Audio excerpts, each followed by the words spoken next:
നമുക്കിപ്പോ അദൃശ്യ ശക്തി എന്ന് പറയുന്നത് ഒരു ഈശ്വരൻ എന്ന് പറയുന്നത് അദൃശ്യ ശക്തിയാണ്. പ്രകൃതിയിലെ പ്രതിഭാസങ്ങൾ എന്ന് പറയുന്ന ഒരു അദൃശ്യ ശക്തിയാണ്. ഈ കാറ്റ് എന്ന് പറയുന്ന ഒരു അദൃശ്യ ശക്തിയാണ്. ഗുരുത്വാകർഷണം എന്ന് പറയുന്ന ഒരു അദൃശ്യ ശക്തിയാണ്. അപ്പൊ ഈ ആത്മീയമായിട്ടുള്ള കാര്യങ്ങൾക്ക് കൂടുതൽ പ്രാധാന്യം കൊടുക്കുന്നവര് ഈ അദൃശ്യ ശക്തിയെ അംഗീകരിക്കും. ഈശ്വരൻ എന്ന് പറയുന്നത് അദൃശ്യമായ ശക്തിയാണ്. ആ ശക്തിയെ നമ്മൾ അതിൻ്റെതായ അർത്ഥത്തിൽ ഉൾക്കൊള്ളണം.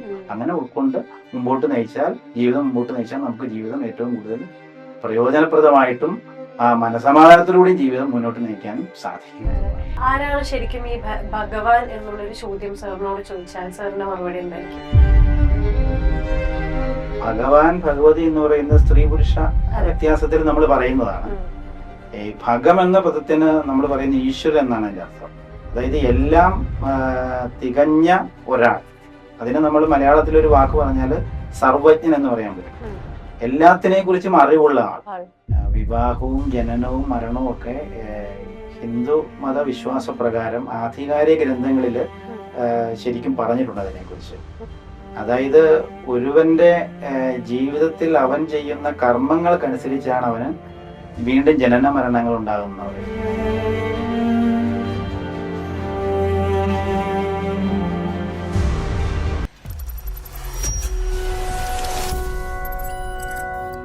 മൈൽ സ്റ്റോൺ ബിലീഫ്സിൽ ഇന്ന് നമ്മുടെ കൂടെ ഉള്ളത് രാമായണവും മഹാഭാരതവും എല്ലാം പാരായണം ചെയ്യുന്ന ശ്രീ സതീഷ് സാറാണ്. സർ നമസ്കാരം. നമസ്കാരം. ഇപ്പൊ റീസെന്റ് നടന്ന ഒരു ഇഷ്യൂവിനെ കണക്ട് ചെയ്ത് തന്നെ ഞാൻ ചോദിച്ചു തുടങ്ങാം. നമ്മളുടെ താരസംഘടനയായ അമ്മയില് ഇപ്പോ ഒരു ശ്വേതാ മേനോൻ ഒരു ഓഡിയോ റിലീസ് ചെയ്തതിനെ പറ്റി കുറച്ച് കോൺട്രവേഴ്സീസ് നടക്കുന്നുണ്ടായി. അപ്പൊ അതിന്റെ അടിയിൽ ഞാൻ ഒരു കമന്റ് ശ്രദ്ധിച്ചത് രാമായണത്തിലോ മഹാഭാരതത്തിലോ പരാമർശിക്കുന്നുണ്ട്. നമ്മളുടെ ഉദ്ദേശശുദ്ധി ശരിയാണെന്നുണ്ടെങ്കിൽ നമ്മൾക്ക് ഏത് മാർഗവും, അതിപ്പോ നമ്മളെ സുഹൃത്തിനെ ഒറ്റുന്നതാണെങ്കിൽ പോലും നമ്മളുടെ ഉദ്ദേശം ശരിയാണ്, നമ്മള് സത്യമാണ് തെളിയിക്കാൻ ശ്രമിക്കുന്നുണ്ടെന്നുണ്ടെങ്കിൽ അങ്ങനെ ചെയ്യാം എന്നൊരു കാര്യം പരാമർശിച്ച് ഞാൻ കണ്ടിരുന്നു. അതിൽ എത്രമാത്രം സത്യസന്ധത ഉണ്ട്? ഇപ്പൊ ഈ അമ്മയുടെ പ്രശ്നങ്ങളുമായിട്ട് ബന്ധപ്പെട്ട് ഞാൻ കൂടുതൽ അതിന്റെ ശ്രദ്ധിച്ചിട്ടില്ല. എങ്കിൽ പോലും ഈ സമൂഹത്തിലൊരു പ്രശ്നം ഉണ്ടാകുമ്പോൾ ആ പ്രശ്നത്തെ പർവ്വതീകരിച്ച് കാണിക്കുന്ന ഒരു പ്രവണത ഇന്നത്തെ സമൂഹത്തിൽ നിലനിൽക്കുന്നുണ്ട്. പ്രത്യേകിച്ചും സ്ത്രീകൾക്കെതിരായിട്ടുള്ള പ്രശ്നങ്ങളാണെങ്കിൽ ആ പ്രശ്നങ്ങളെ സോഷ്യൽ മീഡിയ വഴി കൂടുതൽ പ്രചരിപ്പിച്ച് അത് തെറ്റായ വഴിയിലേക്ക് കൊണ്ടുപോകുന്ന ഒരു പ്രവണതയുണ്ട്. അപ്പൊ അതിന്റെ ഒരു പരിണിത ഫലമായിരിക്കാം അതിൽ ഉടലെടുത്ത പ്രശ്നങ്ങൾ എന്നാണ് ഞാൻ വിചാരിക്കുന്നത്. പ്രത്യേകിച്ചും ഒരു സ്ത്രീ കേന്ദ്ര സ്ഥാനത്തേക്ക് വരുമ്പോൾ അവർക്ക് സ്വതവേ എന്തെങ്കിലും തെറ്റുകുറ്റങ്ങൾ പറ്റിയില്ലെങ്കിൽ പോലും പുരുഷന്മാർ പലപ്പോഴും അതിനെതിരെ പ്രതികരിക്കുന്നതായിട്ടാണ് നമ്മൾ കണ്ടിട്ടുള്ളത്. അപ്പൊ അതൊരു സ്ത്രീ പുരുഷ സമത്വം നമ്മുടെ സമൂഹത്തിൽ ഇല്ലാത്തതിന്റെ ഒരു ദോഷമായിട്ടാണ് ഞാൻ അതിനെ വിലയിരുത്തുന്നത്. അപ്പൊ അങ്ങനെയുള്ള ഒരു പ്രശ്നമാണ് അതിന്റെ ഉള്ളിൽ നിഴലിക്കുന്നതാണ് എന്റെ ഒരു അഭിപ്രായം. അല്ല, അതില് ഈ പറയുന്ന പോലെ നമ്മളെ ഉദ്ദേശം ശരിയാണെങ്കിൽ ചെറിയ രീതിയിലുള്ള തെറ്റുകൾ ചെയ്യുന്നത് കൊണ്ട് കുഴപ്പമില്ല എന്നൊരു കാര്യം ഈ പറയുന്ന പോലെ നമ്മുടെ ഗ്രന്ഥങ്ങളിൽ മെൻഷൻ ചെയ്യുന്നുണ്ടോ? ഉദ്ദേശം അതായത് നമ്മുടെ ഇപ്പൊ പുതിയ തലമുറയിലെ പ്രശ്നങ്ങൾ എന്ന് പറയുന്നത് നമ്മൾ ഈ ഇതിഹാസങ്ങളിൽ കാണുന്നതിന് സമാനമായിട്ടുള്ള പ്രശ്നങ്ങൾ തന്നെയാണ്. അപ്പൊ അതിനൊരു ഉത്തരം ഇതിഹാസങ്ങളിൽ പറഞ്ഞിട്ടുമുണ്ട്. പക്ഷെ നമ്മുടെ സമൂഹത്തിൽ ഇങ്ങനത്തെ പ്രവണതകൾ വർദ്ധിച്ചു വരുന്നതിന് പ്രധാനപ്പെട്ട കാരണം എന്ന് പറയുന്നത് ഞാൻ നേരത്തെ സൂചിപ്പിച്ച പോലെ സ്ത്രീ പുരുഷ സമത്വം ഇല്ലാത്തതിന്റെ ഒരു രീതി ഉള്ളത് കൊണ്ടാണ്. അപ്പം ശ്വേതാമേനോനെ പോലെ സെലിബ്രിറ്റി ആയിട്ടുള്ള ഒരാളെ സംബന്ധിച്ചിടത്തോളം അവര് ചെയ്യുന്നത് നല്ലതാണെങ്കിലും ചീത്തയാണെങ്കിലും അതിനെ ദുഷ്ടലാക്കൂടി കാണുന്ന ഒരു പൊതുസമൂഹം നമ്മുടെ സമൂഹത്തിൽ വളർന്നു വരുന്നുണ്ട്. അതിന്റെ ഒരു അനുരണനങ്ങളാണ് നമ്മൾ മൊത്തം നമ്മുടെ സമൂഹത്തിൽ കാണുന്നത്. അപ്പം ഇപ്പൊ ഇന്നത്തെ തലമുറയ്ക്ക് പറയുന്ന പോലെ ദൈവവിശ്വാസം കുറവാണെന്നാണ് ജനറലി എല്ലാവരും പൊതുവെ പറയുന്നത്. എന്തുകൊണ്ടായിരിക്കാം അങ്ങനെ ഇന്നത്തെ യുവതലമുറയ്ക്ക് കൂടുതലും ഏത്തിസ്റ്റുകളെയാണ് നമ്മൾ വരുന്നത്. ഇപ്പൊ ഏത് മതം എടുത്താലും എന്തുകൊണ്ടായിരിക്കാം അങ്ങനെ ഒരു ദൈവവിശ്വാസം അവരിലേക്ക് എത്താത്തത്?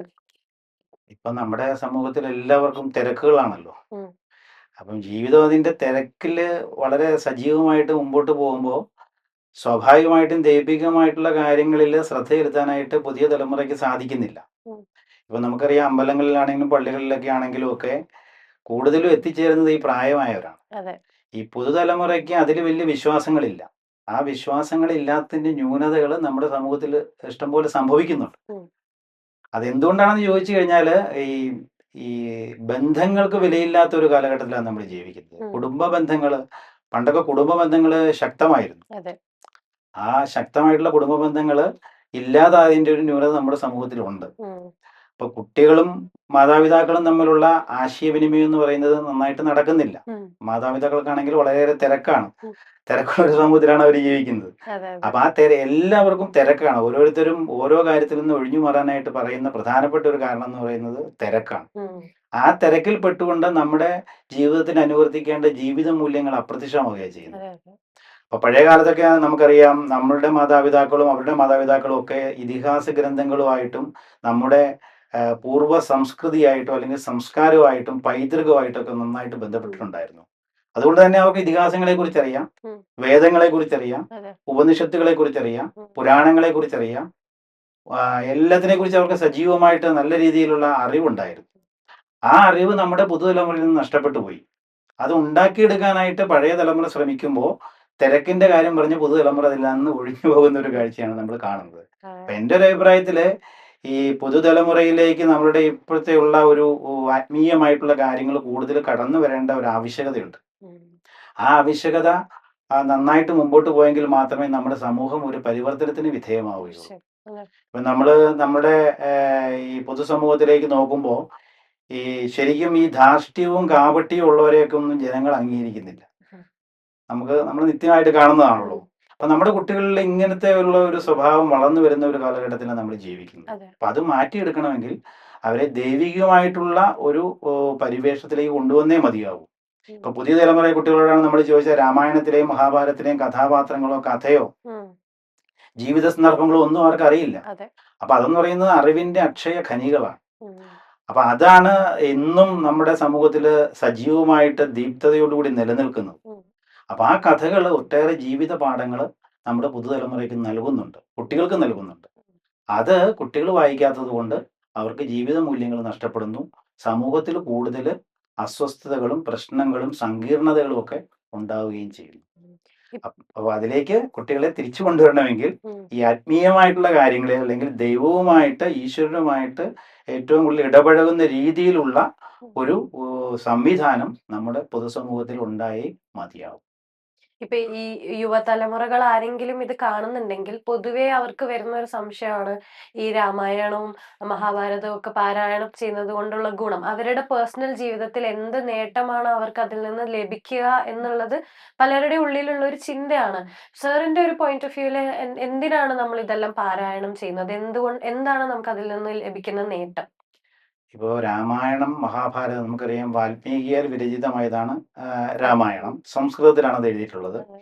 അതുപോലെ വേദവ്യാസനാൽ വിരചിതമായിട്ടുള്ള ഇതിഹാസ ഗ്രന്ഥമാണ് മഹാഭാരതം. മഹാഭാരതം. അപ്പൊ ഇതിൽ രണ്ടും ഈശ്വരനെ വലിയ രീതിയിൽ പ്രൊജക്റ്റ് ചെയ്യുന്ന ഒരു രീതിയിലാണ് അവതരിപ്പിച്ചിട്ടുള്ളത്. ഉം. അതായത് ഈശ്വരാരാധന മൂലം നമുക്ക് ജീവിതത്തിൽ ഒട്ടേറെ നേട്ടങ്ങൾ ഉണ്ടാകുമെന്ന് നമ്മളെ പഠിപ്പിക്കുന്ന ഗ്രന്ഥങ്ങളാണ് ഈ ഉം. ഗ്രന്ഥങ്ങളെല്ലാം. ഉം. ഇതെല്ലാം ഒട്ടേറെ ജീവിത സന്ദർഭങ്ങളിലൂടെ നമ്മളെ പഠിപ്പിക്കുന്നത്. അതെ. അപ്പൊ അങ്ങനെയുള്ള ഗ്രന്ഥങ്ങളിലെ കഥകളും അത് പാരായണം ചെയ്യുന്നതിലൂടെ ഈശ്വരനുമായിട്ട് നമുക്ക് കൂടുതൽ അടുത്തിടപഴകാനായിട്ട് സാധിക്കും. ഉം. അങ്ങനെ വരുമ്പോൾ നമ്മുടെ മനസ്സിലുള്ള മാലിന്യങ്ങളെല്ലാം ഇല്ലാതായി നമ്മളുടെ മനസ്സ് ശുദ്ധീകരിക്കപ്പെടും. ഉം. ആ ശുദ്ധീകരിക്കപ്പെടുന്ന പ്രക്രിയയുള്ള ഒരു തലമുറയെ സംബന്ധിച്ചിടത്തോളം അവർ തെറ്റായ വഴിയിൽ പോവില്ല. സഞ്ചരിക്കുകയില്ല. അപ്പൊ അതുകൊണ്ടാണ് ആ രാമായണത്തെയും മഹാഭാരതം നമ്മൾ ആശ്രയിക്കണമെന്ന് പറയുന്നത്. ഓ. ഇപ്പൊ ഈ വേദങ്ങളും ഉപനിഷത്തുകളും പുരാണങ്ങളും ഇതിഹാസങ്ങളും ഒക്കെ സംസ്കൃതത്തിലാണ് ഉണ്ടായത്. ഉം. ആ സംസ്കൃതത്തിലുണ്ടായ വേദങ്ങളെയും പുരാണങ്ങളെയും ഇതിഹാസങ്ങളെയും ഒക്കെ ഉപനിഷത്തുകളെയും ഒക്കെ മറ്റുള്ളവർക്ക് പരിചയപ്പെടുത്തുന്നതിന് വേണ്ടിയിട്ടാണ് ഉം. ഇതിഹാസങ്ങൾ ഉണ്ടായത്. അതെ. ഇതിഹാസങ്ങളും വേദങ്ങളും എല്ലാം സംസ്കൃതത്തിലായിരുന്നു. അതെ. പിന്നെ അതിനെ പൊതുസമൂഹത്തിലേക്ക് ഒരു ധാരയായിട്ട് കൊണ്ടുവരാൻ വേണ്ടിയിട്ട് പ്രവർത്തിച്ച മഹാനുഭാവനാണ് തുഞ്ചത്ത് രാമാനുജൻ എഴുത്തച്ഛൻ. അദ്ദേഹമാണ് അധ്യാത്മരാമായണം കിളിപ്പാട്ടും അതെ. മഹാഭാരതം കിളിപ്പാട്ടും നമ്മുടെ ജനസമൂഹത്തിന് സംഭാവന ചെയ്തത്. അതെ. അതെ. അപ്പൊ അതാണ് ഹിന്ദുക്കളെ സംബന്ധിച്ചോളം ഏറ്റവും പരിപാവനമായിട്ടുള്ള വിശുദ്ധ ഗ്രന്ഥമായിട്ട് അവര് കാണും. ആദരിക്കുന്നത്. ഉം. ഇപ്പൊ രാമായണ മാസമൊക്കെ വരാൻ പോവാണല്ലോ. ഉം. രാമായണം പാരായണം ചെയ്യുന്നത് വാൽമീകിയുടെ രാമായണമല്ല, ഉം. മറിച്ച് അധ്യാത്മരാമായണമാണ്. ഓ. ഈ അധ്യാത്മരാമായണം എന്ന് പറയുമ്പോൾ ആധ്യാത്മികമായ കാര്യങ്ങൾക്ക് ഏറ്റവും കൂടുതൽ പ്രാധാന്യം കൊടുക്കുന്ന ഗ്രന്ഥം, ഉം. അല്ലെങ്കിൽ ഒരു കിളിപ്പാട്ട്, ഉം. അല്ലെങ്കിൽ ഒരു കാവ്യം, അതാണ് അതിനെക്കുറിച്ച് പറയുന്നത്. അപ്പോൾ ആധ്യാത്മികമായ കാര്യങ്ങൾക്ക് കൂടുതൽ പ്രാധാന്യം കൊടുക്കുന്ന ഗ്രന്ഥങ്ങൾ വായിച്ചു കഴിഞ്ഞാൽ ഉം. അത് വായിക്കുന്നവർക്ക് ആധ്യാത്മികമായിട്ടുള്ള കാര്യങ്ങൾ കൂടുതൽ താല്പര്യം ഉണ്ടാവും. ഉം. എന്ന് പറഞ്ഞാൽ ഈശ്വരനുമായിട്ട് ഏറ്റവും കൂടുതൽ അടുത്തിടപെടാനുള്ള താല്പര്യം ഉണ്ടാവും. അതെ. അങ്ങനെയുള്ളവർക്ക് അങ്ങനെ ഇടപഴകുമ്പോൾ സ്വാഭാവികമായിട്ടും അവരുടെ ഉള്ളിൽ ജീവിത മൂല്യങ്ങൾ ഉണ്ടാവും. ഉം. അപ്പൊ സ്നേഹം, അതെ. സത്യം, ദയ, കരുണ, സഹതാപം മുതലായ സൽഗുണങ്ങൾ അവരുടെ മനസ്സിൽ വേരൂന്നു. ഉം. അങ്ങനെ വേരുന്നവർ തെറ്റായ വഴിയിൽ പോയില്ല. സഞ്ചരിക്കുകയില്ല. അപ്പൊ അതാണ് അത് പാരായണം ചെയ്യുന്നതിനുള്ള ഗുണമെന്ന് പറയുന്നത്. ഉം. ഇപ്പോ നമ്മൾ ഇതിനെപ്പറ്റി സംസാരിക്കുമ്പോ ഏത് മതമാണെങ്കിലും അതിനെപ്പറ്റി ഡീറ്റെയിൽ ആയിട്ട് സംസാരിക്കുമ്പോഴും എല്ലാവർക്കും ബേസ് ആയിട്ട് ഉണ്ടാവുന്ന ഒരു ചോദ്യമാണ്. ഇപ്പൊ മതവിശ്വാസികൾക്ക് എല്ലാവരും ഒരു അദൃശ്യ ശക്തിയിൽ വിശ്വസിക്കുന്ന ആൾക്കാരാണ്. ശരിക്കും എന്താണ് ഈ അദൃശ്യ ശക്തി, അല്ലെങ്കിൽ അങ്ങനെ ഒരു ശക്തി ഉണ്ടോ? അതങ്ങനെ പുരാണത്തിൽ പറയുന്നത്, പുരാണത്തിൽ ഈ അശരീരി എന്ന് പറയുന്ന ഒരു വാക്കുണ്ട്. അതെ. അശരീരി എന്ന് പറഞ്ഞു കഴിഞ്ഞാൽ അതിന്റെ അർത്ഥം എന്ന് പറയുന്നത് ശരീരമില്ലാതെയുള്ള വാക്ക്. ഉം. പുരാണത്തിൽ പല സന്ദർഭങ്ങളിലും പ്രതിസന്ധി ഘട്ടങ്ങളിൽ പെട്ട് ഉഴലുന്ന മാതാപിതാക്കൾക്കും കുടുംബ ബന്ധങ്ങളിലും ഒക്കെ ഉം. പലപ്പോഴും ഒരു എന്താണ് ഒരു പ്രതിസന്ധി ഘട്ടങ്ങളെ പരിഹരിക്കുന്നതിന് വേണ്ടിയിട്ട് ഈ അശരീരി വാക്കുകൾ വരുന്നതായിട്ട് പറയുന്നുണ്ട്. ഉം. അശരീരി വാക്ക് എന്ന് പറഞ്ഞാൽ അവിടെ ശരീരമില്ലാതെയുള്ള വാക്കാണ്. അന്തരീക്ഷത്തിൽ നിന്ന് ഒരു വാക്ക് വരും, ഇതിങ്ങനെയാണ്. ഉം. ദുഷ്യന്തനും ശകുന്തളയും തമ്മിലുള്ള ആ ഒരു ഒരു ബന്ധത്തിന്റെ കഥ മഹാഭാരതത്തിൽ പറയുന്നുണ്ട്. അവിടെ ശകുന്തള ദുഷ്യന്തനിൽ നിന്ന് ശകുന്തള ഗർഭം ധരിച്ച് ശകുന്തളയ്ക്ക് ഒരു പുത്രനുണ്ടായി. ഉം. അത് നായാട്ടിന് പോകുമ്പോഴാണ് ദുഷ്യന്തൻ അങ്ങനെ ഉണ്ടാകുന്നത്. ഉം. അതിനുശേഷം ദുഷ്യന്തൻ രാജധാനിയിൽ തിരിച്ചെത്തി. ഉം. തിരിച്ചെത്തി ജീവിതം ഇങ്ങനെ മുമ്പോട്ട് നയിക്കുന്നു. കുറച്ചു കാലം കഴിഞ്ഞപ്പോൾ ശകുന്തള ഗർഭിണിയായി, പ്രസവിച്ചു, ഒരു മകനുണ്ടായി. അതിനുശേഷം ദുഷ്യന്ത രാജധാനിയിലേക്ക് ശകുന്തള പുത്രനുമായിട്ട് എത്തുകയാണ്. ഉം. ആ സമയത്ത് ദുഷ്യന്തൻ അതിനെ അംഗീകരിക്കുന്നില്ല. കാരണം തനിക്ക് താൻ രാജാവായിട്ട് ഇരിക്കുന്നത് കൊണ്ട് ഉം. അത് സമൂഹത്തിൽ അറിഞ്ഞു കഴിഞ്ഞാൽ തന്റെ രാജസ്ഥാനത്തിന് കോട്ടം തട്ടും എന്നുള്ളതുകൊണ്ട് ശകുന്തളയും പുത്രനെയും നിരാകരിക്കുന്ന സമയമാണ്. ഉം.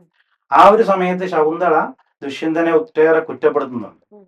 ഒട്ടേറെ വാക്കുകൾ, പരുഷമായ വാക്കുകൾ കൊണ്ട് കുറ്റപ്പെടുത്തുന്നുണ്ട്. അങ്ങനെ അതിന്റെ മൂർധന്യത്തില് ആ പ്രശ്ന പരിഹാരത്തിന് ഒരു അശരീരി വാക്കാണ് ഉണ്ടാവുക. അപ്പൊ ആ അശരീരി വാക്ക് എന്ന് പറയുന്നത് ഇതായിരുന്നു: അല്ലയോ ദുഷ്യന്ത, അങ്ങയുടെ മുമ്പിൽ വന്നിരിക്കുന്നത് അങ്ങയുടെ പുത്രനാണ്. അങ്ങ് അപ്രതീക്ഷിതമായിട്ട് പ്രാപിച്ച ശകുന്തളയാണ്. അതുകൊണ്ട് സ്വീകരിച്ചു കൊള്ളുക എന്നുള്ളൊരു അശരീരി വാക്ക് വരുമ്പോൾ അതിന് മറുത്തൊന്നും പറയാതെ അതിനെ ദൈവികമായിട്ടുള്ള ഒരു ശക്തിയായിട്ട് അംഗീകരിച്ചുകൊണ്ട് ഉം. ദുഷ്യന്തൻ ആ കുട്ടിയെ സ്വീകരിക്കുകയാണ് ഉണ്ടായത്. ഉം. അപ്പൊ നമ്മുടെ സമൂഹത്തിലും ഇപ്പോൾ അദൃശ്യ ശക്തി എന്ന് പറയുന്നത്, ഒരു ഈശ്വരൻ എന്ന് പറയുന്നത് അദൃശ്യ ശക്തിയാണ്. അതെ. പ്രകൃതിയിലെ പ്രതിഭാസങ്ങൾ എന്ന് പറയുന്ന ഒരു അദൃശ്യ ശക്തിയാണ്. ഉം. ഈ കാറ്റ് എന്ന് പറയുന്ന ഒരു അദൃശ്യ ശക്തിയാണ്. ഉം. ഗുരുത്വാകർഷണം എന്ന് പറയുന്ന ഒരു അദൃശ്യ അതെ, ശക്തിയാണ്. അതെ. അപ്പൊ ഈ ആത്മീയമായിട്ടുള്ള കാര്യങ്ങൾക്ക് കൂടുതൽ പ്രാധാന്യം കൊടുക്കുന്നവര് ഈ അദൃശ്യ ശക്തിയെ അംഗീകരിക്കും. ഉം. അപ്പൊ അങ്ങനെ അംഗീകരിക്കുമ്പോഴത്തേക്കും നമുക്ക് കൂടുതൽ ഈശ്വരനുമായിട്ട് അടുത്ത് ഇടപഴകാനുള്ള ഒരു ശക്തി മനസ്സിൽ ഉണ്ടാവും. ഉം. അപ്പൊ നേരിട്ട് ആരും കണ്ടിട്ടില്ല. അതെ. അപ്പൊ അതാണ് ഈ അദൃശ്യ ശക്തി എന്ന് പറയുന്നത്. ഇപ്പൊ ഒരു ഈ അദൃശ്യ ശക്തിയുടെ ഒരു അനുഭവം എന്ന് പറയുന്നത് മനസ്സിന്റെ ഒരു ഒരു ഒരു ശക്തി പോലെ ഇരിക്കും. ഉം. ഓരോരുത്തരുടെ മാനസികമായ ശക്തി ഏറ്റവും കൂടുതൽ ഉണർന്ന് പ്രവർത്തിക്കുന്നത് ഉം. ഈ ആത്മീയമായ ശക്തി ഏറ്റവും കൂടുതൽ ഉണ്ടാകുമ്പോഴാണ്. ഉം. അതെ. അപ്പോ ഇപ്പൊ ഒരു പുഴ, ആ പുഴയ്ക്ക് കുറുകെ ഒരു ഒരു പാലം, ആ പാലത്തില് അതിശക്തമായിട്ട് വെള്ളം ഇങ്ങനെ ഒഴുകുകയാണ്, അപ്പുറത്തേക്ക് കടക്കാൻ പറ്റുന്നില്ല. ഉം. ഒരാളങ്ങനെ വിഷമിച്ച് നിൽക്കുമ്പോൾ ഈ മാനസികമായിട്ട് വളരെയേറെ ശക്തിയുള്ള ഒരാള് വന്നിട്ട് അത് പെട്ടെന്ന് കടന്നങ്ങ് പോകുന്നുണ്ട്. ഉം. മാനസികമായ ശക്തി ഇല്ലാത്ത ഒരാൾക്ക് അതെ. അത് കടക്കണമെന്നുണ്ടെങ്കിൽ അതിനൊരു തുണ വേണം. ഉം. അപ്പോ സ്വാഭാവികമായിട്ടും അയാൾ ആഗ്രഹിച്ചു ഇതിനൊരു കൈവരി ഉണ്ടായിരുന്നെങ്കിൽ. ഉം.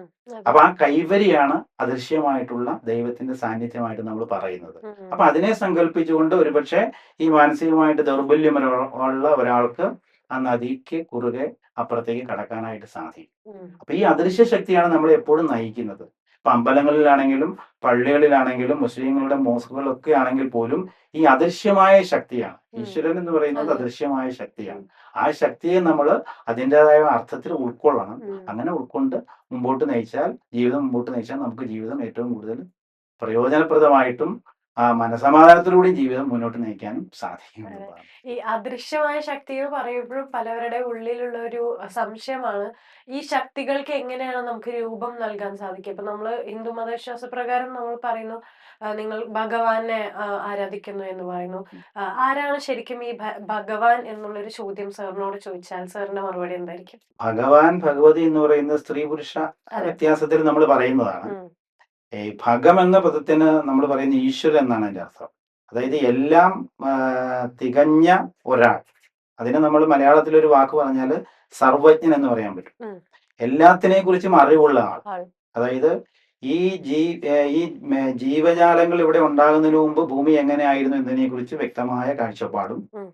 ജീവിതം ഉണ്ടായതിനു ശേഷം ഓരോ ജീവജാലങ്ങൾക്കും എന്തെല്ലാം സംഭവിക്കുമെന്നതിനെക്കുറിച്ച് കൂടുതൽ ഉൾക്കാഴ്ചയുമുള്ള ഒരാളെയാണ് നമ്മൾ ഭഗവാൻ എന്ന് പറയുന്നത്. എന്ന് പറഞ്ഞാൽ എന്തും ഏതിനും നമുക്ക് സമീപിക്കാവുന്ന, നമ്മളുടെ പ്രശ്നങ്ങൾക്ക് പരിഹാരം നിർദ്ദേശിക്കാൻ പര്യാപ്തമായ അറിവോട് കൂടിയ ഒരാൾ എന്ന നിലയിലാണ് നമ്മൾ ഭഗവാനെ പറയുന്നത്. അപ്പൊ അദ്ദേഹത്തിന് ശ്രേയസ് ഉണ്ടാവും, അതുപോലെ തന്നെ വൈരാഗ്യ ബുദ്ധിയുണ്ട്. വൈരാഗ്യ ബുദ്ധി എന്ന് പറഞ്ഞു കഴിഞ്ഞാൽ ലൗകിക ജീവിതത്തിനോട് വിരക്തിയും ആധ്യാത്മിക ജീവിതത്തോട് താല്പര്യവും കാണും.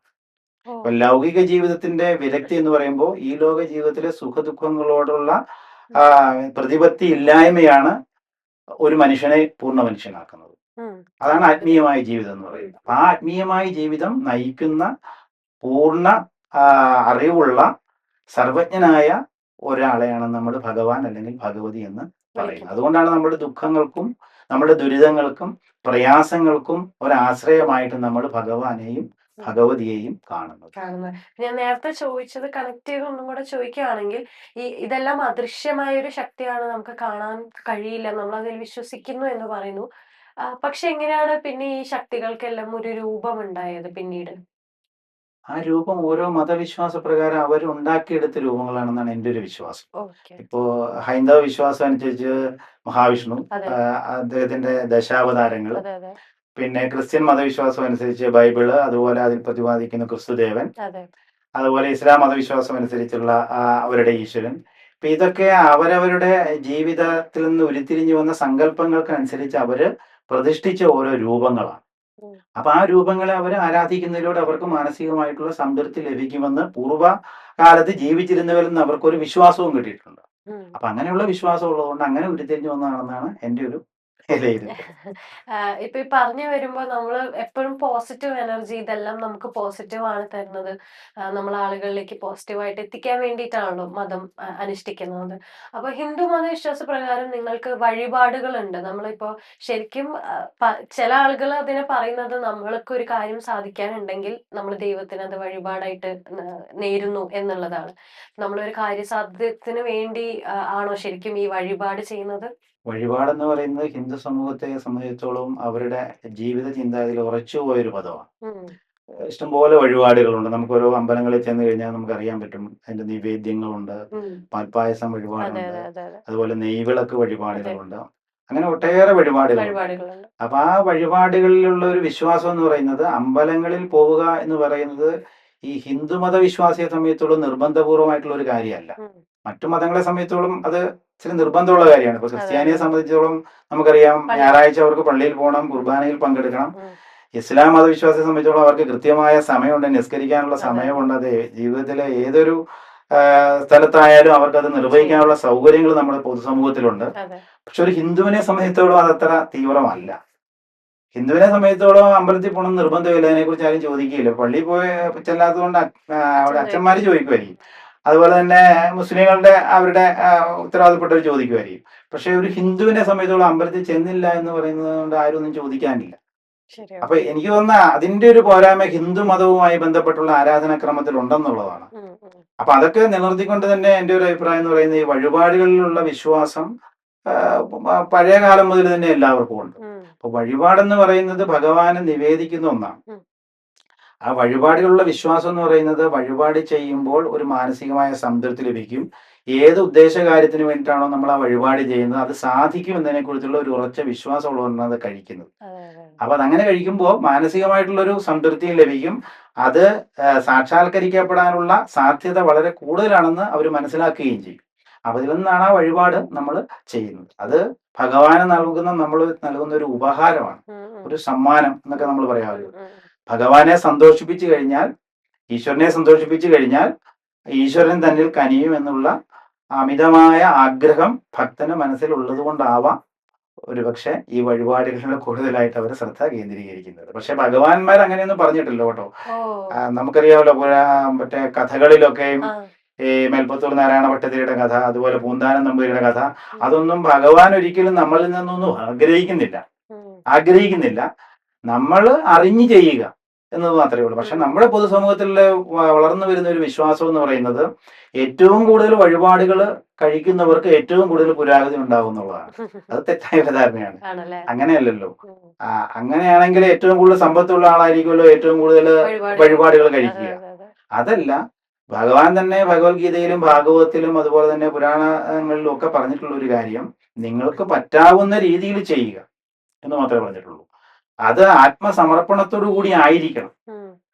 അത് മറ്റുള്ളവരുടെ മനസ്സിനെ വേദനിപ്പിച്ചുകൊണ്ട് ഉള്ള ഒരു ചിന്താഗതിയിൽ നിന്ന് ഉടലെടുത്തുന്ന രീതിയിലാവരുത്. അതെ, അതെ. അപ്പൊ നമ്മൾ ചിലപ്പോ നമ്മുടെ സമൂഹത്തിലൊക്കെ ചിലർ ചെയ്യുന്നുള്ളൂ വഴിപാടുകൾ മറ്റൊരാളെ നശിപ്പിക്കുന്നതിന് വേണ്ടി ചെയ്യുന്ന വഴിപാടുകളായിട്ട് അതെ, മാറുന്നുള്ളൂ. അതെ, ഇപ്പൊ അതെ, അതെ. ശത്രുദോഷ അതെ, വഴിപാടുകൾ അതെ, എന്നൊക്കെ അതെ. പറഞ്ഞിട്ട്. ആ. അപ്പൊ അത് ഉണ്ടാകാതെ ഇരിക്കാനുള്ള മുൻകരുതലുകൾ നമ്മുടെ ജീവിതത്തിൽ സ്വീകരിക്കുക എന്നുള്ളതാണ് ഭഗവാൻ നമ്മളോട് പറഞ്ഞിട്ടുള്ളത്. ഉം. ആധ്യാത്മിക ഗ്രന്ഥങ്ങളിലൂടെയും കഥകളിലൂടെയും ഒക്കെ പറഞ്ഞിട്ടുള്ളത്. പറഞ്ഞിട്ടുള്ളത്. പ്രത്യേകിച്ചും ഈ ഭാഗവതത്തിലൂടെ പറഞ്ഞിട്ടുള്ളത് അങ്ങനെയുള്ള കഥകളാണ്. ഓ. ഒട്ടേറെ കഥകൾ അങ്ങനെയൊക്കെ ഉണ്ട്. പക്ഷെ ഉം. നമ്മുടെ പൊതുസമൂഹം ഒരിക്കലും അതിനകത്ത് അങ്ങനെ ചിന്തിക്കുന്നില്ല. ഉം. പലപ്പോഴും ഈ നല്ല രീതിയിൽ ജീവിക്കുക എന്നുള്ള ഒരു കാര്യം മറന്നിട്ട് അമ്പലങ്ങളിൽ പോയി പ്രാർത്ഥിക്കുക എന്നുള്ള ഒരു രീതിയാണ് നമ്മുടെ പൊതുസമൂഹത്തിൽ ഇപ്പോൾ വളർന്നു വരുന്ന ഒരു രീതി എന്ന് പറയുന്നത്. ഉം. നമ്മുടെ ജീവിതവും നമ്മുടെ പ്രവൃത്തികളും നമ്മുടെ സംഭാഷണങ്ങളും ഒക്കെ മറ്റുള്ളവരെ വേദനിപ്പിക്കാത്ത രീതിയിലേക്ക് നമ്മൾ ഉയർത്തുകയാണെങ്കിൽ അതാണ് ഭഗവാനോടുള്ള ഏറ്റവും വലിയ ഭക്തി എന്ന് ഭഗവാൻ തന്നെ പറഞ്ഞിട്ടുണ്ട്. തീർച്ചയായും. അതെ. അപ്പൊ അതുകൊണ്ട് ഒരു സന്ദർഭത്തിൽ ശ്രീകൃഷ്ണൻ പറയുന്നതാണ് നിഷ്കളങ്കമായ ഭക്തിയാണ് ഏറ്റവും വലിയ വഴിപാട് എന്ന് പറയുന്നത്. ഉം. നിഷ്കളങ്കതയാണ് ഭക്തി എന്ന് പറയുന്നത്. അതെ. അപ്പൊ കളങ്കമില്ലാതെ ജീവിക്കുന്ന ഒരാൾക്ക് ഭഗവാന്റെ അനുഗ്രഹം ഏറ്റവും കൂടുതൽ ഉണ്ടാകും എന്നാണ് ഭഗവാൻ തന്നെ പറഞ്ഞിരിക്കുന്നത്. ഉം. ഉം. എന്റെ കുറച്ച് സുഹൃത്തുക്കളുണ്ട് ഹിന്ദു മതവിശ്വാസം സ്വീകരിക്കുന്ന. അവർക്ക് ഈ ചന്ദനം തൊടുന്നത് ഭയങ്കര പോസിറ്റിവിറ്റി ആണ് അവര് പറഞ്ഞ് ഞാനിങ്ങനെ കേട്ടിട്ടുണ്ട്. ശരിക്കും ഈ ചന്ദനത്തിന്റെ പുറകിലുള്ള ഐതിഹ്യം അല്ലെങ്കിൽ എന്തിനാണ് ചന്ദനം ധരിക്കുന്നത് എന്നുള്ളത്? ചന്ദനം എന്ന് പറയുന്നത് ഭഗവാന്റെ പ്രസാദമാണല്ലോ. ഉം. അപ്പം ഭഗവാന്റെ അവിടെ എന്താണ് ശ്രീകോവിൽ ദീപാരാധന കഴിഞ്ഞതിന് ശേഷം അല്ലെങ്കിൽ പൂജാതി കർമ്മങ്ങൾക്ക് ശേഷം അല്ലെങ്കിൽ ഉച്ചപൂജയ്ക്ക് ശേഷം അല്ലെങ്കിൽ വൈകുന്നേരത്തെ ദീപാരാധനയ്ക്ക് ശേഷമൊക്കെ നമുക്ക് ഭഗവാന്റെ പൂജ കഴിഞ്ഞതിന് ശേഷം നമുക്ക് കിട്ടുന്ന ഒരു പ്രസാദമാണ്. ഉം. ആ പ്രസാദത്തിന് ഭഗവാന്റെ ചൈതന്യം ഉണ്ടെന്നാണ് ഹിന്ദുക്കളുടെ വിശ്വാസം. വിശ്വാസം. അപ്പൊ ആ ചൈതന്യം നമ്മളുടെ നെറ്റിയിലേക്ക് നമ്മൾ ആവാഹിച്ച് തൊട്ട് കഴിയുമ്പോൾ ഉം. സ്വാഭാവികമായിട്ടും ഭഗവാന്റെ ചൈതന്യം നമ്മുടെ ശരീരത്തിൽ നിറഞ്ഞു എന്നുള്ളതാണ് വിശ്വാസം. ഉം. അതുകൊണ്ടാണ് അങ്ങനെ ചന്ദനം നമ്മൾ തൊടുന്നത്. ഉം. ആ ചന്ദനം തൊടുന്നതിലൂടെ നമുക്ക് ഭഗവാനായിട്ട് മാറാൻ സാധിക്കും എന്നുള്ളതാണ്. നമ്മളുടെ ഉള്ളിലും ഉള്ള ശാരീരികമായിട്ടുള്ള പുറമേയുള്ള മാലിന്യങ്ങളും മാനസികമായിട്ട് ഉള്ളിലുള്ള മാലിന്യങ്ങളും എല്ലാം മാറി ഉം. നമ്മൾ നിഷ്കളങ്കമായ വ്യക്തിത്വമുള്ള ഒരാളായിട്ട് മാറുമെന്നാണ് വിശ്വാസം. അതാണ് ചന്ദനം തൊടുന്നതിന്റെ ജ്യോതിശാസ്ത്ര പ്രകാരം അങ്ങനെയാണ് പറയുക. പറയുന്നത്. നമ്മളെ വിവാഹം അല്ലെങ്കിൽ ജനനം, മരണം ഇതിനെല്ലാം കുറിച്ചും നമ്മളെ ഈ ഐതിഹ്യ ഗ്രന്ഥങ്ങളിൽ പറയപ്പെടുന്നുണ്ട് എന്നാണ് ഞാൻ കേട്ടിട്ടുള്ളത്. എന്താണ് ശരിക്കും ഒരാളുടെ വിവാഹം അല്ലെങ്കിൽ ഒരാളുടെ മരണം, ജനനം ഇപ്പം നമ്മളെ ഹിന്ദു മതവിശ്വാസ പ്രകാരം ജാതകമൊക്കെ ഉണ്ടല്ലോ. അപ്പൊ ഇതെങ്ങനെയാണ് കണക്റ്റഡ് ആവുന്നത്? വിവാഹവും ജനനവും മരണവും ഒക്കെ ഹിന്ദു മതവിശ്വാസ പ്രകാരം ആധികാരിക ഗ്രന്ഥങ്ങളിൽ ഉം. ശരിക്കും പറഞ്ഞിട്ടുണ്ട് അതിനെക്കുറിച്ച്. ഉം. അതായത് ഒരുവന്റെ ജീവിതത്തിൽ അവൻ ചെയ്യുന്ന കർമ്മങ്ങൾക്കനുസരിച്ചാണ് അവന് വീണ്ടും ജനന മരണങ്ങൾ ഉണ്ടാകുമെന്ന് പറയുന്നത്. ഉം. മരിച്ചതിന് ശേഷം നമുക്കറിയാം ശരീരം മാത്രമേ മരിക്കുന്നുള്ളൂ, ആത്മാവ് നിലനിൽക്കുമെന്നാണ് പറയുക. ആത്മാവ് ന് മോക്ഷം കിട്ടണമെങ്കിൽ അതെ. ജീവിച്ചിരിക്കുന്ന സന്ദർഭത്തിൽ മനുഷ്യൻ സൽപ്രവൃത്തികൾ ചെയ്യണം. ചെയ്യണം. ഉം. അപ്പൊ ജീവിച്ചിരിക്കുന്ന കാലഘട്ടത്തിൽ മനുഷ്യൻ സത്പ്രവൃത്തികൾ ചെയ്തിട്ടില്ല എങ്കിൽ ഉം. മരിച്ചതിന് ശേഷം ആത്മാവിന് മോക്ഷം കിട്ടില്ല എന്ന് പറയും. അപ്പൊ അങ്ങനെയാണ് ആധ്യാത്മികമായുള്ള ഗ്രന്ഥങ്ങൾ നമ്മളെ പഠിപ്പിക്കുന്നത്. ഉം. അപ്പം ജനനം മരണം ഇതൊക്കെ ജീവിതത്തിന്റെ ഭാഗമാണ്. ജീവിച്ചിരിക്കുന്ന ആ അവസ്ഥയിൽ മനുഷ്യൻ ചെയ്യുന്ന നല്ല പ്രവൃത്തികൾക്ക് അടിസ്ഥാനപ്പെടുത്തിയായിരിക്കും മരണാനന്തര ജീവിതം ഉണ്ടാകുന്നത്. ഉം. ഈ മരണാനന്തര ജീവിതം എന്ന് പറയുന്നത് മോക്ഷത്തിലേക്ക് പോയിട്ട് വീണ്ടും ജനനത്തിലേക്ക് വരാതിരിക്കണമെന്നുണ്ടെങ്കിൽ അതിനാണ് നമ്മൾ മോക്ഷം എന്ന് പറയുക. അതെ. ദൈവവിശ്വാസം നമുക്കുണ്ടാകും. ഈശ്വര ചിന്തയിൽ അധിഷ്ഠിതമായ ജീവിതം ഉണ്ടാകും. ഉം. അപ്പൊ ഈശ്വര ചിന്തയിൽ അധിഷ്ഠിതമായിട്ടുള്ള ജീവിതം നമ്മൾ ക്രമബദ്ധമായി ജനനം മുതൽ മരണം വരെ പുലർത്തുകയാണ് എങ്കിൽ പിന്നെ ഒരു പുനർജന്മം ഉണ്ടാവുകയില്ല എന്നാണ് പറയുന്നത്. ഓ. അങ്ങനെയാണ് ഹൈന്ദവ വിശ്വാസ പ്രകാരം പറയുന്നത്. ജീവിതത്തിൽ ചെയ്യുന്ന ദുഷ്പ്രവൃത്തികളുടെ ആധിക്യം മൂലം മരണത്തിന് ശേഷം പിന്നീട് ഉം. ക്രൂരതയുള്ള ജന്തുക്കളായിട്ട് നമ്മൾ വരുമെന്നാണ്. വരുമെന്നുള്ളതാണ് മറ്റൊരു അഭിപ്രായം എന്ന് പറയുന്നത്. അപ്പൊ അതും അതെ. അതിൻ്റെ അകത്ത് കൃത്യമായിട്ട് പറഞ്ഞിട്ടുള്ള ഒരു കാര്യമാണ്. ഓ. അപ്പൊ അങ്ങനെയൊക്കെയാണ് ജനന മരണത്തെ കുറിച്ചൊക്കെ പറയുന്നത്. പറയുന്നത്. ഉം. അതായത് മോക്ഷം ലഭിക്കുക എന്ന് പറയുന്നത് വീണ്ടും ഒരു ജന്മം ഉണ്ടാകാതിരിക്കുക എന്നുള്ളത്. ഉം. വീണ്ടും ഒരു ജന്മം ഉണ്ടാകാതിരിക്കണം എന്നുണ്ടെങ്കിൽ നമുക്ക് ജീവിച്ചിരിക്കുന്ന കാലഘട്ടത്തിൽ ഉം. ഈശ്വരനാമം കഴിയാവുന്നത്ര ഉരുവിടണം. ഉം. അങ്ങനെ വിടും. അതുകൊണ്ടാണ് നമ്മൾ പ്രായമായവരൊക്കെ കണ്ടിട്ടില്ല, അവർ അതെ, മാത്രമേ ഇങ്ങനെ ജപിക്കുന്നത്. ചെയ്യുന്നുള്ളൂ. അതെ, അതെ, അതെ. ഇപ്പോ ജീവിതത്തിന്റെ ഒരു അവസാന ഘട്ടത്തിലേക്ക് എത്തുമ്പോഴാണ് അവര് കൂടുതൽ അതിലേക്ക് നാമജപങ്ങളിലേക്ക് അതെ, അതെ. കൂടുതലായിട്ട് പോകുന്നത്. അതിന്റെ അർത്ഥം എന്ന് പറയുന്നത് അവർക്ക് വീണ്ടും ഒരു ജനനം വന്ന് കഷ്ടപ്പെടാതിരിക്കാനും ഉം. മോക്ഷം ലഭിക്കാനുള്ള ഒരു മാർഗമായിട്ടാണ് അതിനെ നമ്മൾ കാണുന്നത്. കാണുന്നത്. പ്രത്യേകിച്ച് ഈ നാരായണീയൊക്കെ ഉണ്ടല്ലോ, അതെ. നാരായണീയൊക്കെ വായിക്കുന്നവരുണ്ട്, ഭാഗവതം വായിക്കുന്നവരുണ്ട്, ഭഗവത്ഗീത വായിക്കുന്നവരുണ്ട്, രാമായണം വായിക്കുന്നവരുണ്ട്. ഉം. അപ്പൊ അതൊക്കെ പിന്നെ ശാസ്ത്രം എന്ന് പറയുന്നത് അതാണ്. ഉം. പിന്നെ വിവാഹത്തെ കുറിച്ച് പറയുന്നതെന്ന് പറയുമ്പോൾ, വിവാഹം എന്ന് പറയുന്നത് നമ്മുടെ പുരാണ ഗ്രന്ഥങ്ങളിലൊക്കെ പലതരം വിവാഹങ്ങളെ കുറിച്ചൊക്കെ പറയുന്നുണ്ട്. ആണോ? പ്രണയ വിവാഹങ്ങൾ ഇഷ്ടംപോലെ കാണാമല്ലോ. അതിന് ആ. ഗാന്ധർവ വിധിപ്രകാരമുള്ള വിവാഹം എന്ന് പറയുക. ആണോ? അതെ, ഗാന്ധർവ വിധിപ്രകാരമുള്ള വിവാഹം എന്ന് പറയുമ്പോൾ ഈ ബന്ധുക്കള് അറിയാതെ, അതായത് അച്ഛനമ്മമാരറിയാതെ ഉം. കാമിനി കാമുകന്മാര് അവരുടെ പ്രണയങ്ങളിൽ ഏർപ്പെട്ട് വിവാഹം കഴിക്കുക എന്നുള്ളതാണ്. പക്ഷെ പുരാണങ്ങളിലെ വിവാഹത്തിന് അത് അംഗീകരിച്ചിരുന്നു. ആഹാ. ആ. അതായത് പുരാണത്തിലെ വിവാഹങ്ങൾക്ക് ഒരു പ്രത്യേകത. ഇപ്പം ശ്രീരാമനും സീത, അതെ, അതെ. അത് സ്വയംവരമാണ്. ആണ്. അതുപോലെ ശ്രീകൃഷ്ണനും രുക്മിണിയും തമ്മിലുള്ള വിവാഹം, ഉം. അതൊക്കെ അതെ, പ്രേമവിവാഹമായിരുന്നു. അതെ. അപ്പൊ ഈ പ്രേമവിവാഹത്തിന് പുരാണങ്ങളിലൊരു പരിവേഷം എന്ന് പറയുന്നത്, ആ പ്രേമവിവാഹങ്ങളെല്ലാം ഈ അച്ഛനമ്മമാരുടെ അനുവാദത്തോടു കൂടി അല്ലായിരുന്നുവെങ്കിൽ പോലും അത് ശ്രേഷ്ഠതരമായ വിവാഹങ്ങളായിരുന്നു. ഉം. അതായത് തെരഞ്ഞെടുക്കപ്പെടുന്നവര്, ഒരു പുരുഷൻ ഒരു സ്ത്രീയെ, തന്റെ പ്രണയിനിയെ തിരഞ്ഞെടുക്കുന്നത് പൂർണ്ണമായിട്ടുള്ള സംതൃപ്തിയോടു കൂടിയാണ്. ഉം. അവിടെ തെറ്റില്ല. ഉം. അപ്പൊ അതുകൊണ്ട് പലപ്പോഴും ഈ പുരാണങ്ങളിൽ പറയുന്നുണ്ട്, എന്റെ മകൻ ഒരാളെ തെരഞ്ഞെടുത്തു കഴിഞ്ഞാൽ അത് മാതാപിതാക്കൾ അംഗീകരിക്കും എന്ന് മകനൊരു വിശ്വാസമുണ്ട്. ഉം. അതുകൊണ്ട് അവിടെ തെറ്റുകുറ്റങ്ങൾ കാണുന്നില്ല. അതെ, അതെ. അപ്പൊ അങ്ങനത്തെ പ്രണയവിവാഹങ്ങളാണ് നമ്മൾ പുരാണത്തിൽ കാണുന്നതെങ്കിൽ, അതിനും തികച്ചും വ്യത്യസ്തമായിട്ടാണ് നമ്മൾ പുതിയ സമൂഹത്തിൽ പ്രണയവിവാഹങ്ങൾ കാണുന്നത്. അതൊരിക്കലും സാക്ഷാത്കരിക്കപ്പെടുന്നില്ല. ഉം. അത് അച്ഛനമ്മമാർ ഒരിക്കലും അതിന് അനുവാദം കൊടുക്കുകയില്ല. ഉം. അത് അങ്ങനെ വന്നാൽ തന്നെ അവരത് അംഗീകരിക്കുകയില്ല. ഉം. അപ്പൊ അതാണ് ഈ പുരാണങ്ങളിലെ വിവാഹവും ഈ ഇപ്പോഴത്തെ വിവാഹവും തമ്മിലുള്ള ഒരു വ്യത്യാസം എന്ന് പറയുന്നത്. പറയുന്നത്. അത് നമ്മൾ പ്രത്യേകം മനസ്സിലാക്കേണ്ട ഒരു കാര്യമാണ്. അപ്പൊ ഗാന്ധർവ വിധി പ്രകാരമുള്ള വിവാഹം ഇപ്പോഴും നടക്കുന്നുണ്ട്. പക്ഷെ അത് അച്ഛനമ്മമാരുടെ മനസ്സ് മനസ്സിലാക്കിക്കൊണ്ട് മക്കൾ അത് ചെയ്യുന്നില്ല എന്നുള്ളതാണ്. നല്ലതാണ്. ഉം. നമ്മൾ വളർത്തിക്കൊണ്ടുവരുന്ന ഒരു മകൻ അല്ലെങ്കിൽ മകൾ ഉം. തെറ്റിലേക്ക് പോവുകയില്ല എന്ന ഉത്തമ വിശ്വാസം പിതാവിനും മാതാവിനും പണ്ടുണ്ടായിരുന്നു. പണ്ടത്തെ പുരാണ കഥകളിലും സംഭവങ്ങളിലും ഒക്കെ അത് ഉണ്ടായിരുന്നു. ഉം. പക്ഷെ അത് ഇന്ന് ഇല്ല. ഇല്ല. അതിന്റെ ദോഷങ്ങളാണ് ഇപ്പോഴും സംഭവിക്കുന്നത്. അപ്പൊ അവരെ തിരസ്കരിച്ച്, അല്ലെങ്കിൽ അവരുടെ അഭിപ്രായങ്ങൾക്ക് വിപരീതമായിട്ട് ജീവിതത്തിലേക്ക് പ്രവേശിക്കപ്പെടുന്നവരുടെ ജീവിതം തകർന്ന് തരിപ്പണമായിട്ട് പോകുന്നത് നമ്മൾ ഇന്നത്തെ ആധുനിക സമൂഹത്തിൽ ഒട്ടേറെ കാണുന്നുണ്ട്. ഉം. അപ്പൊ അതുകൊണ്ടാണ് ഞാൻ നേരത്തെ പറഞ്ഞത്, ഇങ്ങനെയുള്ള കഥകളും ഇങ്ങനെയുള്ള സന്ദർഭങ്ങളും ഒക്കെ പരിചയപ്പെടുന്ന ഒരു യുവതലമുറയായിരുന്നുവെങ്കിൽ അവര് ആലോചിച്ചു മാത്രമേ അങ്ങനെയൊക്കെ ചെയ്യുമായിരുന്നുള്ളൂ. ഇപ്പൊ ഇത് പറയുമ്പോ നമ്മളെ യുവതലമുറയിലെ ഏറ്റവും കൂടുതൽ ആൾക്കാർ വിശ്വസിക്കാത്തൊരു സാധനമാണ് ഈ ജാതകം എന്ന് പറയുന്നത്. അവര് ചോദിക്കുന്നത് ജാതക പ്രകാരമുള്ള പൊരുത്തത്തിൽ ഇപ്പൊ ഒരു മനുഷ്യന് വേറൊരു മനുഷ്യനായിട്ടുള്ള സ്നേഹം, അല്ലെങ്കിൽ അവര് തമ്മിലുള്ള അവരുടെ ഇടയിലുള്ള പൊരുത്തത്തെക്കാൾ എന്ത് പ്രാധാന്യമാണ് ജാതകത്തിൽ പറയുന്ന ഈ പൊരുത്തം, അതെന്താന്ന് അറിയില്ലാത്ത ഒത്തിരി കുട്ടികളുണ്ട്. അവരോട് സാറിന് എന്താണ് ഈ പൊരുത്തത്തെ പറ്റി പറയാനുള്ളത്? ജാതകം എന്നൊക്കെ പറയുന്നത് പണ്ടുകാലം മുതലേ നമ്മുടെ ഇവിടെ നിലവിലിരിക്കുന്ന ഒരു വ്യവസ്ഥയാണ്. ഉം. ഈ ജാതകം എന്ന് പറയുന്നത് ജ്യോതിശാസ്ത്ര പ്രകാരം അതിന് ഒട്ടേറെ കണ്ടെത്തലുകളുണ്ട്. അത് ആ ജ്യോതിശാസ്ത്രം പഠിച്ചവരാണ് അതിനെക്കുറിച്ച് ചെയ്യുക. ഉം. നമ്മൾ നേരത്തെ അദൃശ്യ ശക്തി എന്നൊക്കെ പറഞ്ഞതുപോലുള്ള കാര്യങ്ങളാണ് അതിൻ്റെ അകത്ത് നിലനിൽക്കുന്നത്. അതെ. ഇപ്പൊ ഹൈന്ദവ വിശ്വാസ പ്രകാരം നാളുകൾ നോക്കിയാണ് വിവാഹങ്ങൾ ചെയ്യുന്നത്. ഉം. പക്ഷെ പുതിയ തലമുറയ്ക്ക് അതിനകത്ത് വലിയ വിശ്വാസം ഇല്ല. ഇല്ല, അതാണ്. അവര് വൈബ് നോക്കിയാണല്ലോ പോകുന്നത്, അല്ലെ? ഇപ്പൊ അവരുടെ ചിന്താഗതികൾ എന്ന് പറയുന്നത്, ഈ ജാതകം നോക്കി ഈ വിവാഹങ്ങൾ ഉറപ്പിച്ചു കഴിഞ്ഞാലും ചിലപ്പോൾ അതിനകത്ത് പ്രശ്നങ്ങൾ വരാറുണ്ട്. ഉണ്ടാവാം. അതിനെ അവർ പ്രതിരോധിക്കുന്നത് മറ്റു മതങ്ങളിൽ ഇത് ഇല്ലാത്തത് കൊണ്ട് അത് യഥേഷ്ടം നടക്കുകയും ചെയ്യുന്നുണ്ട്. അവിടെ പ്രശ്നങ്ങൾ ഉണ്ടാകുന്നില്ല എന്നുള്ളതാണ്. ഉം. അപ്പൊ ഹിന്ദുമത വിശ്വാസപ്രകാരം ഈ ജനിച്ച നാള് നോക്കിയാണല്ലോ, അതിലെ ഗ്രഹനിലയൊക്കെ അതെ, അതെ. നോക്കിയാണ് വിവാഹങ്ങൾ തീരുമാനിക്കുന്നത്. തീരുമാനിക്കുന്നത്. ആ ഗ്രഹങ്ങൾ നോക്കാന്ന് പറയുമ്പോൾ ഈ ചന്ദ്രൻ, അതായത് 27 നക്ഷത്രങ്ങളാണ് ഉള്ളത്. ഉം. ആ 27 നക്ഷത്രങ്ങൾ, അതായത് ഒരു സമയത്ത് ജനിച്ചു കഴിഞ്ഞാൽ ചന്ദ്രൻ ഏത് നക്ഷത്രത്തിലൂടെയാണ് ആ സമയത്ത് സഞ്ചരിച്ചത് എന്ന് നോക്കിയാണ് ആ നാള് വരുന്നത്. ഉം. അപ്പൊ ആ നാള് നോക്കിയിട്ടാണ് ജ്യോതിശാസ്ത്ര വിധി പ്രകാരം അവര് ആ നാളിനെ കുറിച്ചുള്ള എങ്ങനെ വേണം, ഏതിനെ രീതിയിൽ വേണം, പൊരുത്തം എങ്ങനെ വേണം എന്നതിനെ കുറിച്ചൊക്കെ തീരുമാനിക്കുന്നത്. ഉം.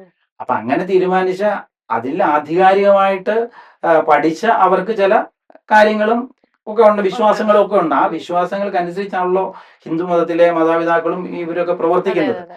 അപ്പൊ അതൊരു അടിച്ചേൽപ്പിക്കലായിട്ട് ഉണ്ടോ എന്ന് ചോദിച്ചു കഴിഞ്ഞാൽ അത് പാരമ്പര്യമായിട്ട് അവർക്ക് കിട്ടിയ അറിവിന്റെ അടിസ്ഥാനത്തിൽ അവരതിനെ വിശ്വസിക്കുന്നു എന്നാണ്. ഉം.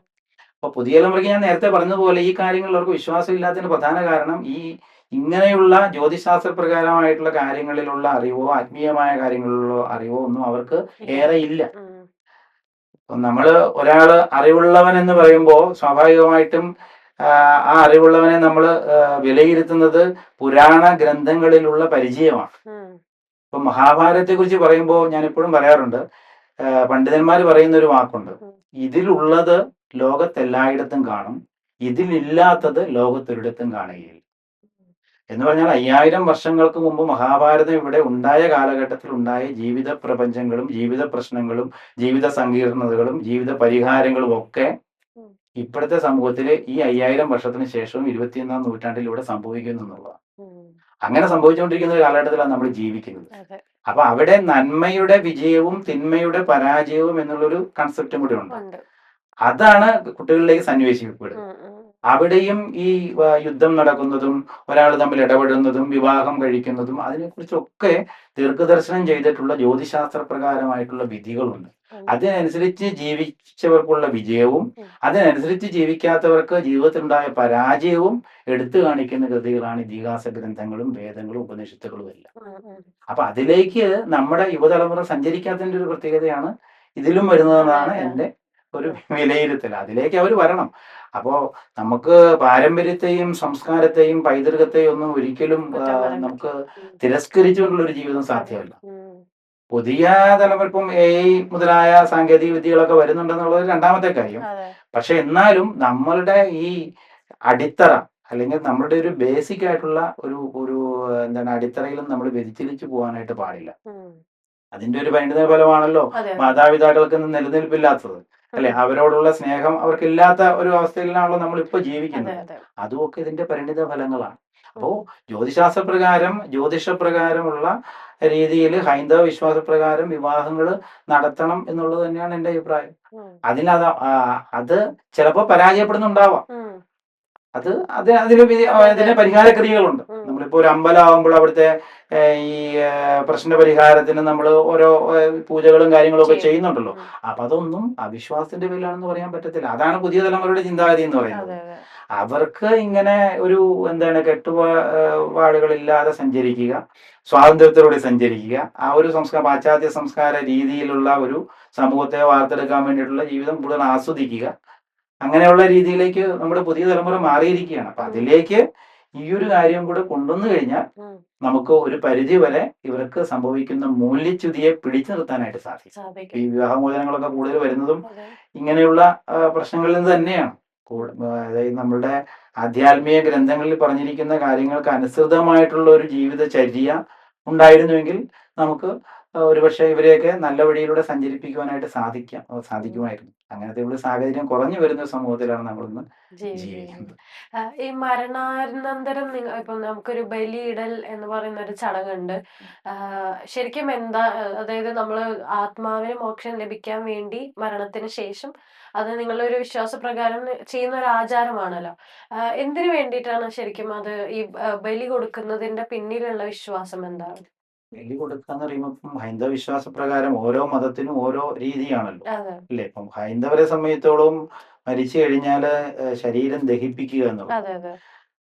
ക്രിസ്ത്യൻ മതത്തെ സംബന്ധിച്ചോളം അങ്ങനെയല്ലോ, അല്ല. വേറെ രീതിയാണ്. മറ്റേ ഇസ്ലാം മതം വേറെ രീതിയിലാണല്ലോ. അപ്പൊ അതെ. ഇവിടെ ഈ ഞാൻ നേരത്തെ പറഞ്ഞ പോലെ ശരീരവും ആത്മാവും ഉണ്ട്. അല്ലെ? ഉം. ജീവാത്മാവും പരമാത്മാവും ഉണ്ട്. ഉം. അപ്പൊ ശരീരവും ആത്മാവും, ശരീരം കത്തിച്ചു കഴിയുമ്പോൾ നിലനിൽക്കുന്ന ആത്മാവാണ്. ഞാൻ നേരത്തെ പറഞ്ഞതുപോലെ ഈ ആത്മാവിന് മോക്ഷം കിട്ടണമെങ്കിൽ നമ്മൾ ചടങ്ങുകൾ, അതിന് മോക്ഷം കിട്ടുന്ന രീതിയിലുള്ള ചടങ്ങുകൾ നമ്മൾ ചെയ്യണം. ചെയ്യണം.